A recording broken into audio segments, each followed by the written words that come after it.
પૂછી લઉં ખાસ કરીને ટેટ ટાટ વિશેનો એક સવાલ છે. ઘણી વખત આ પ્રકારના એમની ભરતીને લઈને, ટીચર્સની ભરતીને લઈને પણ ઘણા બધા આંદોલનો થયા છે. આઈ થિંક મને યાદ છે ત્યાં સુધી લગભગ 10 દિવસ પહેલાં આપણે એક પ્રેસ કોન્ફરન્સ કરેલી ને એમાં આ અંગેની જાહેરાત પણ કરેલી.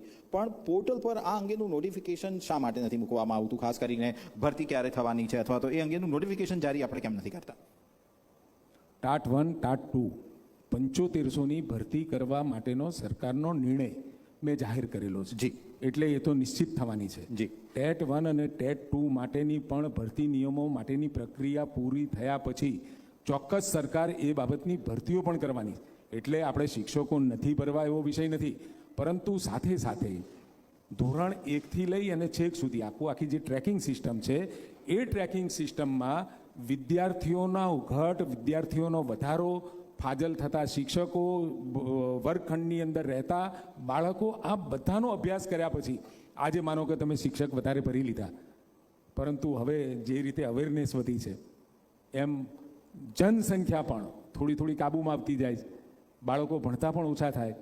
એ વખત અને અત્યારનો સમય, આ બંનેની વચ્ચેનો સિંક્રોનાઇઝ કરીને નિર્ણય લેવો પડે. સરકાર શિક્ષણ માટે રૂપિયા વાપરવા માટે, શિક્ષકોની ભરતી કરવા માટે પીછેહટ કરવા નથી માગતી, પરંતુ સમગ્રત હોલિસ્ટિક એપ્રોચ સાથે આગળ વધવા માગે છે. આ ભરતી ક્યારે કરવામાં આવશે? કારણ કે જે તમે 7,500 શિક્ષકોની વાત કરી એનો આખો પ્રોસેસ કેવી રીતનો હશે? કારણ કે મને યાદ છે ગયા વર્ષે પણ કુબેરભાઈએ પણ કહ્યું હતું કે 15 જૂનની આસપાસ અમે કાયમી ભરતી શિક્ષકોની એની પ્રક્રિયા શરૂ કરીશું. અત્યારે તમે જાહેરાત તો કરી દીધી છે, પણ એનો પ્રોસેસ ક્યારથી શરૂ કરવામાં આવશે? આપણે ટાટની પરીક્ષા 2018માં કદાચ લીધી હતી અને 2023માં લીધી. હા, બંનેના વિદ્યાર્થીઓ એલિજિબલ. અને એકચ્યુઅલી ટેટ અને ટાટ આ પરીક્ષા સીધી નોકરી આપવાની પરીક્ષા નથી, એલિજિબિલિટી ટેસ્ટ છે. આ કોઈ માનતું હોય કે મેં ટેટ પાસ કરી, ટાટ પાસ કરી એટલે મને નોકરી મળી જશે, એવું નહીં. પરંતુ તમે શિક્ષક બનવા લાયક છો એનું સર્ટિફિકેટ છે ટેટ અને ટાટ. અને જ્યારે ભરતી કરવાની થાય એટલે એ ભરતી કેલેન્ડરમાં એ 5 વર્ષ સુધી એનો સમયગાળો ટેન્યોર હોય છે. એ ટેન્યોરમાં તમે આ લોટમાંથી, આ સમૂહમાંથી એની ભરતી કરો. આ ભરતી, આ બંને પરીક્ષાઓમાં કોમન મેરિટના આધારે આપણે ટાટની ભરતી કરીશું અને એ જ પ્રમાણે આપણે ટેટમાં પણ કરીશું. પણ આ પ્રક્રિયા ક્યાં સુધીમાં પૂર્ણ થશે એ એક સવાલ હતો. મેં કહ્યું, આખી સરકારની અંદર ભરતી નિયમો તો ટેટના આપણે બનાવીએ છીએ. એ ભરતી નિયમો બન્યા પછી તરત જ એ આપણે કરી લઈશું. અને ટાટ માટે પણ એ પ્રક્રિયા ચાલુ છે ખૂબ ટૂંક સમયની અંદર.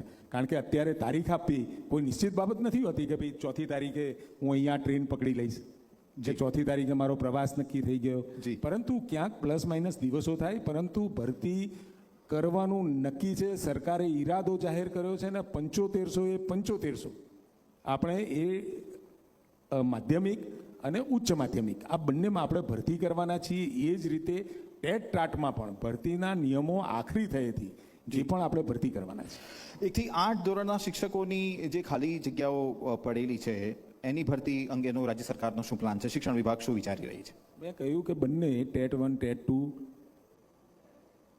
ટાટ 1, ટાટ 2 આ ચારેમાં આપણે ભરતીઓ કરવા જઈ રહ્યા છીએ. બિલકુલ. તો સમયગાળો, આવનારો સમય કહેશે કે કેવી રીતે આ ભરતી પ્રક્રિયા આગળ ચાલે છે.